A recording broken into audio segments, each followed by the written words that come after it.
Good morning. It's it's Thursday, October the 29th, and trust that you're all well. We're looking at the Psalms together, and today we come to Psalm 89. It's a very long psalm. There are as many verses in this psalm as there are weeks in the year. There are 52 verses in Psalm 89.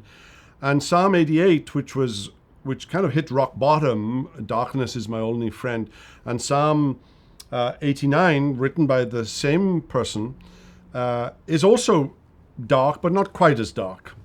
But it has a very specific and very important context.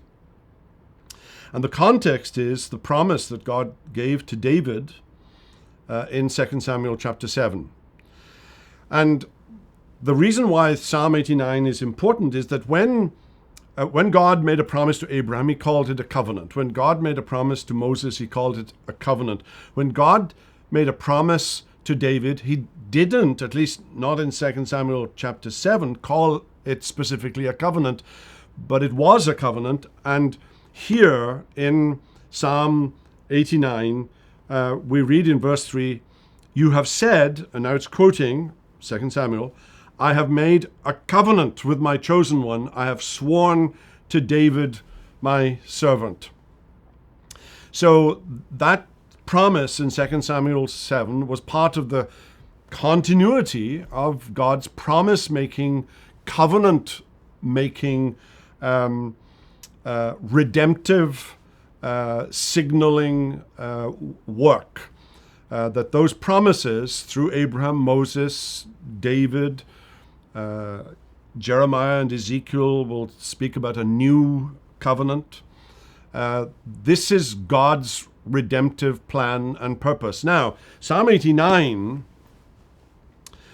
is saying, it's all very well that you made a promise to David that the future Messiah, the future king, will be of David's line. But the psalmist says that all seems in jeopardy right now.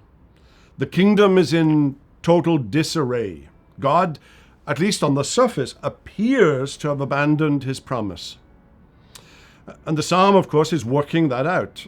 God has not abandoned his promise, even though there may be twists and turns, and he may be disciplining his people, and his people may be less faithful than they should be, and so on and so forth.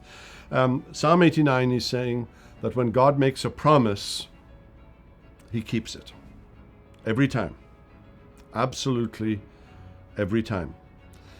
And so, in a sense, although there's an historical context to Psalm 89 that's incredibly important, for you and me, there's also another lesson, that God makes promises, and his promises are yes and amen in Jesus Christ.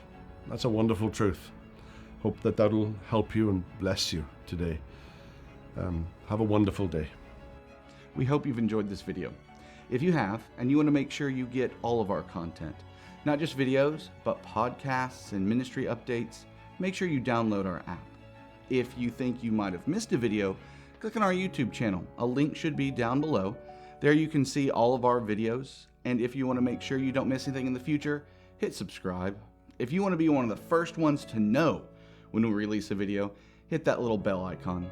And if this video has blessed you, and you can think of someone else that it might help, use that share icon and send it to them.